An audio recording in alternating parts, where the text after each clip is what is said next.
तो मैंने आसिफ भाई को रात को 1 बजे फोन, तो मैंने कहा यार आसिफ भाई मैं केस सॉल्व नहीं कर पा रहा हूँ, मेरा कैरेक्टर ग्रो नहीं हो रहा, तो क्या करूँ? तो उन्होंने कहा तेरा एपिसोड मैंने सोच के रखा है, 2036 में एक एपिसोड आएगा और वो सॉल्व होगा। अब एक विशेष बात बोल रहा हूँ, ये मीडिया के लिए नहीं है, आप लोग कैमरा किसी भी तरफ रख सकते हैं। 2036 उन्होंने क्यों कहा, मैं एक घटना बताता हूँ। शायद सन 2011-12 की बात है, हम लोग कलकत्ता गए थे कुछ काम से, हम और आसिफ भाई। हम माँ काली मंदिर से दर्शन करके बाहर निकल रहे थे, तो एक बाबा वहाँ बैठे हुए थे, तो हम और आसिफ भाई गए और उनके पैर छुआ। हम निकलने लगे तो बाबा, एक तेजस्वी उनका चेहरा था, उन्होंने आसिफ भाई को देखा और कहा, ए बेटा इधर आ। हम लोग थोड़ा डर के और घबरा के उनके पास गए, बोले क्या करता है तू? तो आसिफ भाई कुछ सपकाए, तो मैंने कहा कि हम एक सीरियल बनाते हैं, इनके निर्माता हैं तारक मेहता का उल्टा चश्मा। तो उन्होंने, बाबा ने आसिफ भाई को बहुत घूर के देखा, तो हमको लगा कुछ डांटेंगे या कुछ श्राप दे देंगे। ये 2011-12 की बात है, जो हमारा तारक मेहता काफी एक चढ़ाई की ओर चढ़, माने हमारी सफलता की सीढ़ियां चढ़ रहा था। बाबा ने देखा आसिफ को और कहा कि बेटा 2036 तक तो तेरे तारक मेहता को कोई कुछ नहीं कर पाएगा, और अगर किसी ने कुछ करने की कोशिश की उसको मां नहीं छोड़ेगी। तो ये बात किसी ने भी सीरियल को अवरुद्ध करने की या रोकने की कोशिश की, डायरेक्टली या इनडायरेक्टली, तो ये आसिफ भाई को। उसके बाद हम लोग रात को होटल में आए, हमने सोचा कि बाबा को फिर से मिलते हैं, कुछ और लालच हुई इसके बारे में, पर वहां जाने के बाद पता चला कि ये बाबा यहाँ कोई आता ही नहीं था। तो शायद आसिफ भाई को आशीर्वाद देने के लिए वो बाबा आए थे, और 2036 तक तो हम निश्चित हैं आगे की कल्पना और आगे की मेहनत हम सबको करनी है। धन्यवाद, थैंक यू। क्या बात है पांडे जी, बहुत ही बढ़िया। सुंदर जी, जो मेरा अगला सवाल है वो आपके लिए है, और ये जो सवाल है ना, ये मेरी तरफ से नहीं है, ये ना जनहित में जारी है, ये जनता की तरफ से आया है।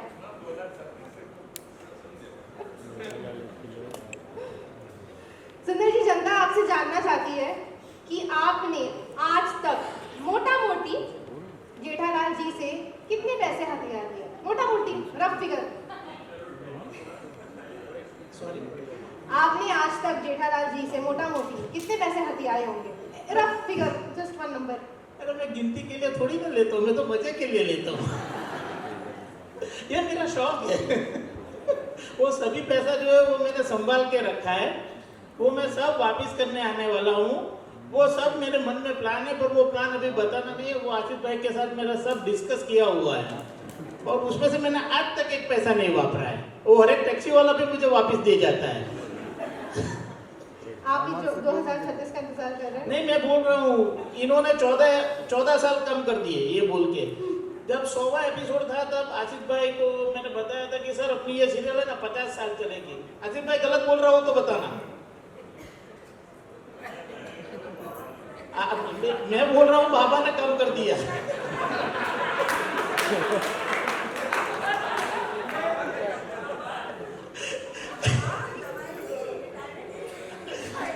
पर वो बाबा के रूप में सुंदर ही था वहां पे। मैं आपको बता दूं, बाबा का मजाक ना उड़ाएं, मैं आपको बता, वो बात सत्य हुई है। मैं कहना नहीं चाहता, कुछ लोगों ने कोशिश की थी, माने मेहनत करके हमारे शो के लिए कमेंट में ट्रोल करके नेगेटिव बात करने की।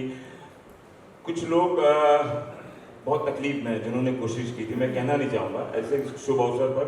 और उस बाबा का मजाक न उड़ाइए। 2036 तक मेहनत शांतिपूर्वक करते रहिए धीरे धीरे, और कोशिश भी ये जो आपने बात कही ना, उसके लिए वो कहते हैं कि झाड़ पर बेर है तो लोग तोड़ने तो आएंगे ही ना।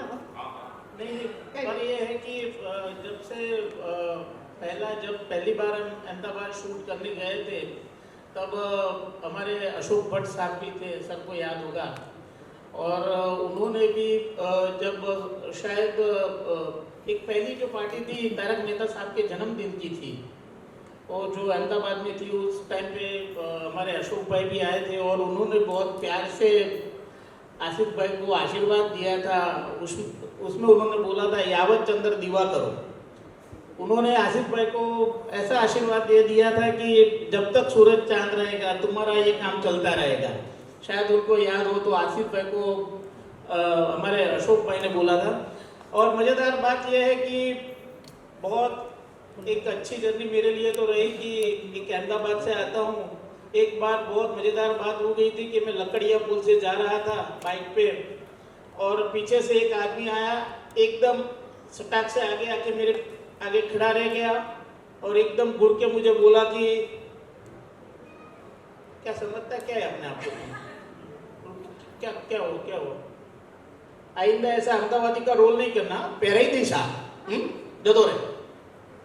तो मतलब आप नहीं मानोगे 2-3 साल तक तो अहमदाबाद में भी लोगों ने ऐसा समझ लिया कि मैं अहमदाबाद को बहुत खराब तरीके से रिप्रेजेंट कर रहा हूँ।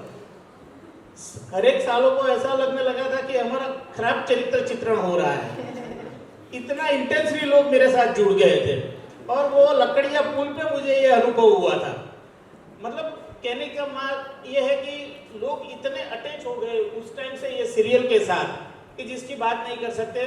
और मैं आसिफ भाई का बहुत बहुत शुक्रगुजार हूँ, दिलीप सर का और पूरी टीम का शुक्रगुजार हूँ कि मैं मेरी बहन के साथ बचपन से थिएटर करता था, बचपन से उसके साथ मेरी जर्नी रही थी। और वो journey Asif sir thank you, आपकी वजह से जो मेरी वो जर्नी थी वो कायम रही।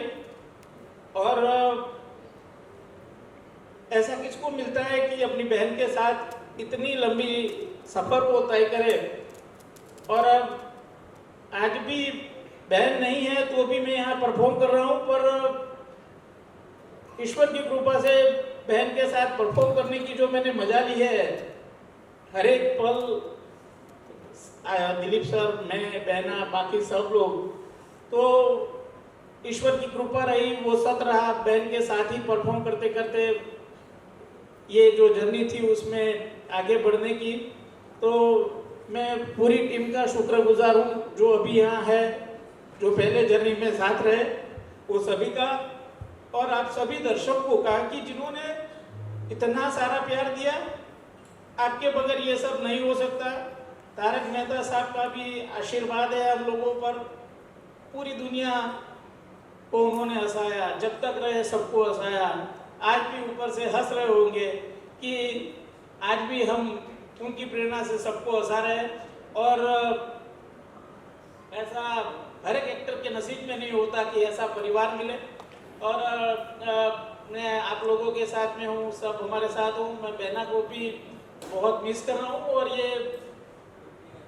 ये जर्नी शानदार रही। Thank you. क्या बात है, जोरदार तालियां लेडीज एंड जेंटलमैन। मैंने कहा था तारक मेहता का उल्टा चश्मा एक इमोशन है, आज थोड़ा इमोशनल भी हो गया। सुंदर जी के लिए एक बार जोरदार तालियां, उन्होंने अपना दिल रख दिया आप सबके सामने। Thank you so much. अब मैं जानती हूँ कि मैंने बहुत वक्त लिया, बाका जी, अब्दुल जी भी है यहाँ पर, मैंने काफ़ी सारा वक्त ले लिया, तो मैं थोड़ा सा साइड होती हूँ। मैं जानती हूँ कि आप सबके बहुत सारे